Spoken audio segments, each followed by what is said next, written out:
Hi friends, అందరికీ good morning అండి. ఇగో ఈరోజు అయితే బరువు చూపుతానమ్మా అంగన్వాడీ సెంటర్లో. ఇగో ఈ గౌతమ్ అనే అబ్బాయిని అయితే బరువు చూపుతాను. 12 కేజీ 200 వెయిట్. పేరెంట్స్ అందరూ ఒక్కొక్కరు వస్తారు బరువు ఎత్తు దెబ్బ కొలతలు గులిపించుకోవడానికి.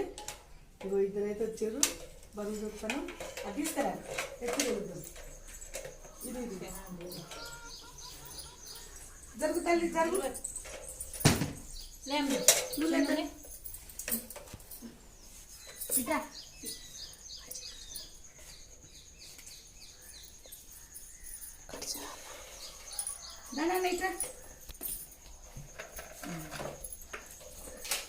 మంచి నిలబడు, వెనక్కి జరుగు. ఇది చూడు, చక్కగా ఉండాలి. హైట్ అయితే 89 ఉన్నాడు తేజు, గౌతమ్ తేజు. బాయ్ అండి. వీడియో నచ్చితే లైక్ చేయండి, మా ఛానల్ సపోర్ట్ చేయండి.